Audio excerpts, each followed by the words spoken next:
Quote, man is in reality a comprehensive copy in the meaning that in him there is something of the sky in a certain aspect, and something of the earth in a certain aspect, and something of everything in a certain aspect, but not in all aspects. It cannot be said that man is the sky or the earth or the throne, but it can be said that he bears a resemblance to the sky in such and such an aspect, and to the earth in such and such an aspect, and the throne in such and such an aspect, and the elements of fire in such and such an aspect, and to everything.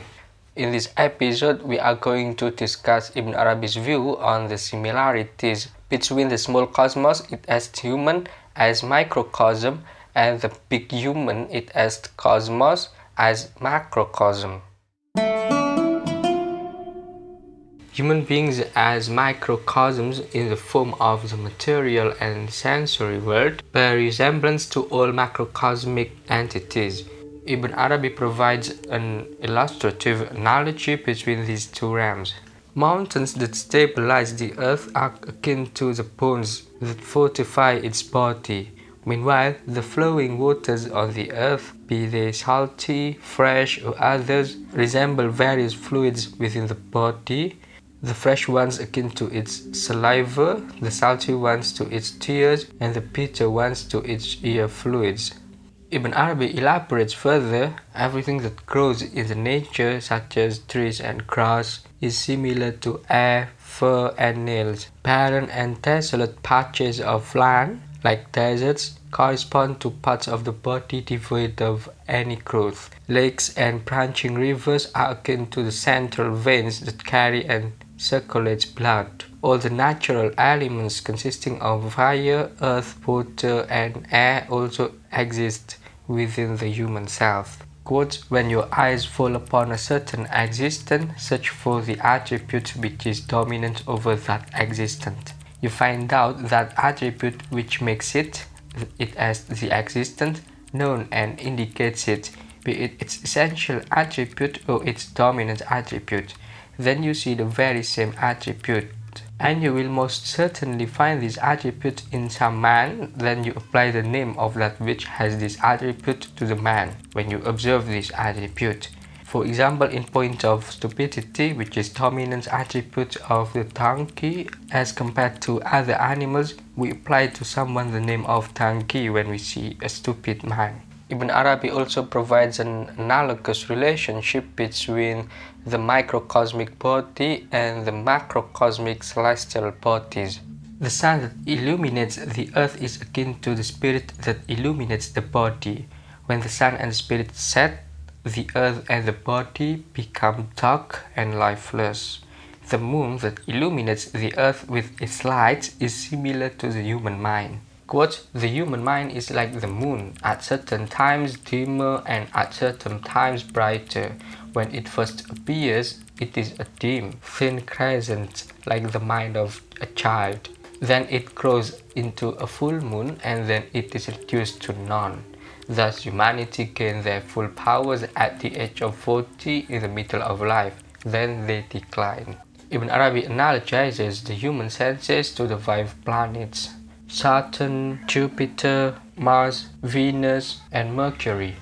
Furthermore, human beings as microcosm viewed from the unseen realm also bear resemblance to the unseen macrocosmic entities. In this context, for instance, Ibn Arabi analogizes the pedestal or al-kursi as a vessel of secrets and its light akin to the human breast, a place for generating and storing knowledge. The breast is like a room with 2 doors, namely the heart and the ego. All goodness emerging from the door of the heart and all negativity emerging from the door of the ego exit through the breast and manifest themselves through other bodily members.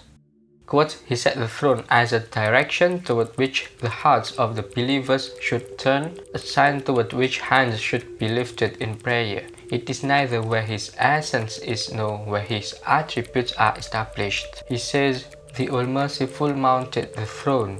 The Merciful is but one of his divine attributes and exists in praise of him and is indeed a manifestation of his essence, which is also manifest in his creation. While his essence is uncreated, the throne is a created thing. It is not attached to him, nor even comes close to him. Certainly he does not sit on it, nor need it.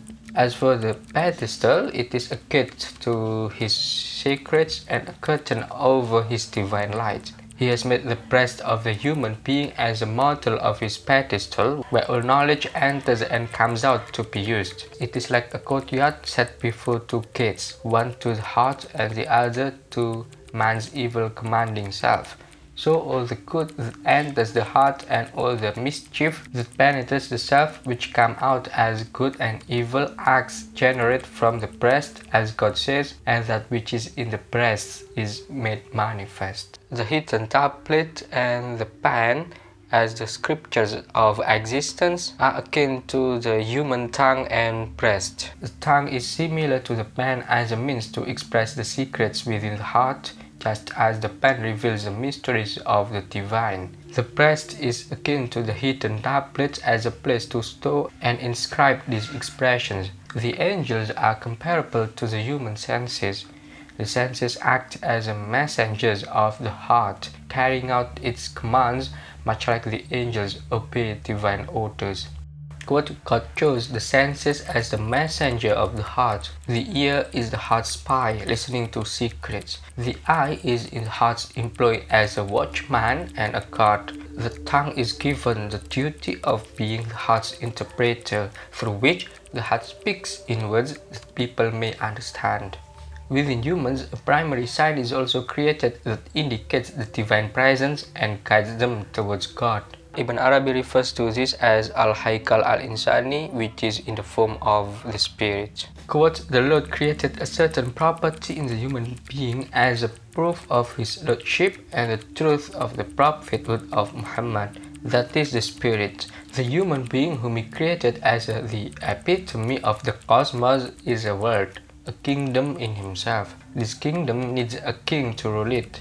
So God created the spirit to rule it. This ruler is alone, he is hidden from the eye, no one knows where he is. Not a hair moves on the body without the spirit knowing it. The spirit made it move in the first place, and nothing is seen or felt or done save by the spirit. Now as the human kingdom, the epitome of the cosmos, seen and unseen, needs the spirit as its king, so the rest of the creation is also in need of a ruler with qualities like those of the human spirit. One and unique, hidden from the eye, unlike anything known or unknowable, one who knows everything happening in his kingdom and causes all that happens, who is in and out with everything without being with them, invisible, untouchable, beyond reach, and all-powerful. The spirit is a manifestation of the divine within humans. Its presence is invisible and its essence is formless. Nothing within the body would move without the presence of the spirit, and its intentions cannot be traced through the senses. The characteristics of the spirits demonstrate the existence of an orchestrator within the cosmos, much like its existence within humans. Ibn Arabi even portrays the spirits as the sun, radiating light and signifying the time. Quote, he has placed the spirit in the body to make it luminous, to find the right path in life, and at the end, when it departs, the corpse is left in the dark, just as the night comes upon the earth when the sun departs. The sign of the presence of messengers are also manifested within humans.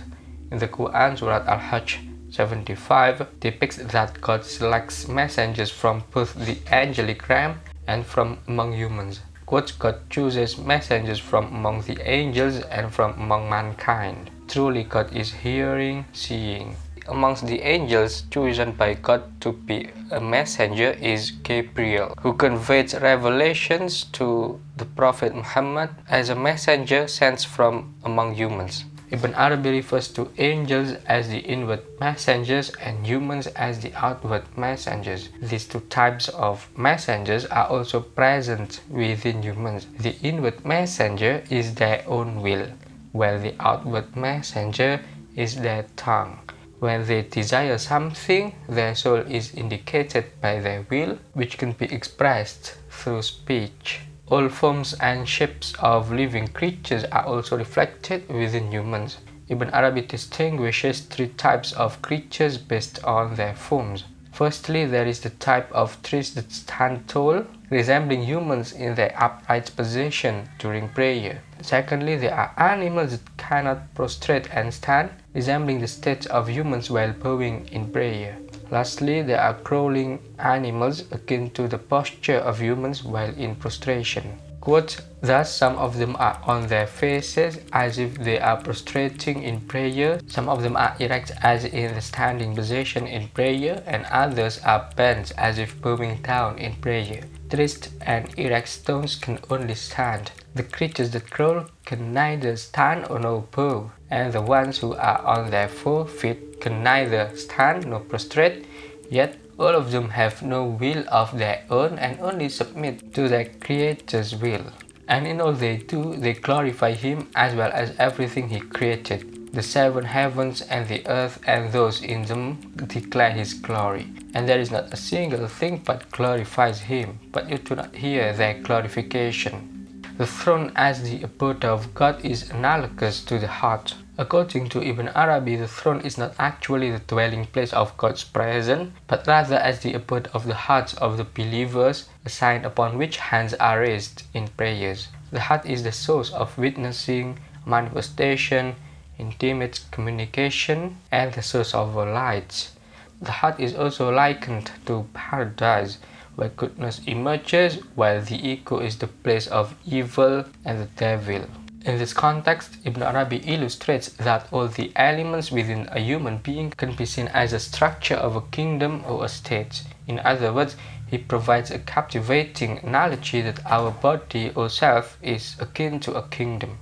Thus, governing our body is akin to governing a kingdom. The spirit is the ruler who governs the kingdom, it has body, and serves as the vice-chair of God on earth, that is the body, located in the heart.